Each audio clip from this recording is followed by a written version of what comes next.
আসসালামু আলাইকুম। আজ আমি আপনাদের তৈরি করে দেখাবো ফ্রুট সালাদ। আর এই সালাদটা দেখতে যতটা সুন্দর, খেতে তার চাইতেও বেশি মজাদার। আপনারা একবার তৈরি করে খেলে বারবার খেতে ইচ্ছে করবে। আমি একটা আপেলকে এরকম ছোট ছোট পিস করে কেটে নিয়েছি। আর কিছু পেঁপে নিয়েছি। খিরাই নিয়েছি এখানে একটা মিডিয়াম সাইজের। কিছু আনার দানা নিয়েছি। একটা ড্রাগন ফল নিয়েছি এরকম ছোট ছোট পিস করে কেটে। আর কমলা নিয়েছি। কমলাগুলো আমি বিচি ফেলে ময়লা পরিষ্কার করে তারপর এরকম দু টুকরা দিয়ে কেটে নিয়েছি। আর এখানে একটা গাজর এরকম ছোট ছোট পিস করে আমি কেটে নিয়েছি।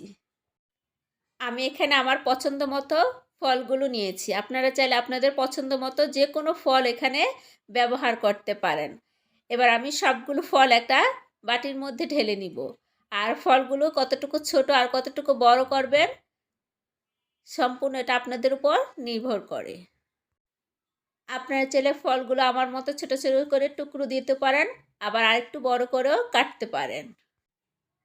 আর ছোট্ট একটা অনুরোধ, যদি আমার রেসিপিগুলো ভালো লাগে তাহলে প্লিজ আমার চ্যানেলটা সাবস্ক্রাইব করতে ভুলবেন না। আর পাশে থাকা বেল আইকনটি ক্লিক করে রাখবেন। যখন আমি নতুন কোনো ভিডিও তৈরি করব সবার আগে আপনারা পেয়ে যাবেন। এবার আমি এখানে হাফ কাপ টক দই দিব। আপনারা চাইলে টক দইয়ের পরিবর্তে মিষ্টি দইটাও এখানে ব্যবহার করতে পারেন। বিট লবণ দিব হাফ চামচ। আপনারা চাইলে এখানে বিট লবণের পরিবর্তে খাবার লবণটাও এখানে ব্যবহার করতে পারেন। চাট মশলার গুঁড়ো দিব হাফ চামচ। এটা যদি আপনাদের হাতের কাছে থাকে তাহলে দিবেন, আর যদি না থাকে তাহলে না দিলেও হবে। এবার আমি সবগুলো উপকরণ একটা চামচের সাহায্যে ভালো করে মিশিয়ে নিব। চিনি দিব 1 চামচ। আর আপনারা যদি মিষ্টি দই ব্যবহার করেন তাহলে এখানে চিনিটা ব্যবহার না করলেও হবে। এবার আমি আবার সবগুলো উপকরণ ভালো করে মিশিয়ে নিব। আর এখানে সবগুলো উপকরণ আপনাদের স্বাদ অনুযায়ী কমিয়ে বাড়িয়ে নিতে পারবেন।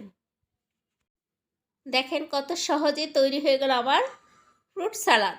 আল্লাহ হাফেজ। আবার দেখা হবে নতুন কোনো রেসিপি নিয়ে। সে পর্যন্ত আপনারা সবাই ভালো থাকেন।